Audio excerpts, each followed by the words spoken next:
ജമ്മു കാശ്മീരിലെ ഷോപ്പിയാനിൽ ഏറ്റുമുട്ടലിൽ ഒരു ഭീകരനെ സുരക്ഷാ സേന വധിച്ചു. വനമേഖലയിൽ 3 ഭീകരർ ഒളിച്ചിരിക്കുന്നുവെന്നാണ് വിവരം. ഏറ്റുമുട്ടൽ ഇപ്പോഴും തുടരുന്നുവെന്നാണ് ശ്രീനഗറിൽ നിന്ന് ബൽറാം നെടുങ്ങാടി റിപ്പോർട്ട് ചെയ്യുന്നത്. ബൽറാം, കൂടുതൽ വിശദാംശങ്ങൾ എന്തൊക്കെയാണ്? ഈ ഭീകരന്മാർക്ക് നമ്മുടെ പ്രസ്തുത പഹൽഗാം ഭീകരന്മാരുമായിട്ട് എന്തെങ്കിലും ബന്ധമുണ്ടോ?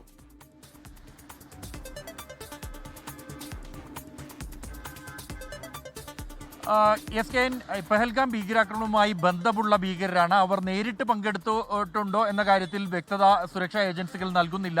എങ്കിലും ആ ഭീകരരുമായി ബന്ധപ്പെട്ട ഭീകരരാണ് ഇപ്പോൾ ഷോപ്പിയാനിലെ വനമേഖലയിൽ ഒളിച്ചിരിക്കുന്നത് എന്നാണ് സുരക്ഷാ ഏജൻസികളിൽ നിന്നും നമുക്ക് ലഭിക്കുന്ന വിവരം. ഇന്ന് രാവിലെ അല്പസമയം മുമ്പാണ് ഭീകരർ ഒളിച്ചിരിക്കുന്നതായുള്ള വിവരത്തിന്റെ അടിസ്ഥാനത്തിൽ ഈ മേഖലയിൽ സുരക്ഷാ സേന തെരച്ചിൽ ആരംഭിച്ചത്.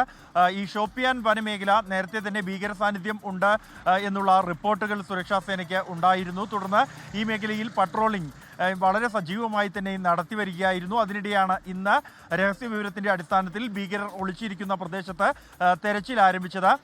ഇത് പ്രധാനമായും സിൻപത്തർ കെല്ലർ വനമേഖലയിലാണ് ഈ ഭീകരർ ഒളിച്ചിരിക്കുന്നത്. ഈ മേഖല സുരക്ഷാ സേന പൂർണ്ണമായും വളഞ്ഞിരിക്കുകയാണ്. ഏറ്റുമുട്ടലിൽ ഒരു ഭീകരനെ നിലവിൽ വധിച്ചിരിക്കുന്നു. ലഷ്കർ ഇ തൊയ്ബ ഭീകരനാണ് കൊല്ലപ്പെട്ടിരിക്കുന്നത് എന്നാണ് ജമ്മു കശ്മീർ പോലീസിൽ നിന്ന് നമുക്ക് ലഭ്യമായിരിക്കുന്ന വിവരം. മറ്റ് 3 ഭീകരർ കൂടി ഈ പ്രദേശത്ത് ഒളിച്ചിരിക്കുന്നുണ്ട്. ഏറ്റുമുട്ടൽ ഇപ്പോഴും സജീവമായി തന്നെ ഇവിടെ പുരോഗമിക്കുകയാണ്. കൂടുതൽ സുരക്ഷാ ഉദ്യോഗസ്ഥരെ മേഖലയിൽ വിന്യസിച്ചിട്ടുണ്ട്.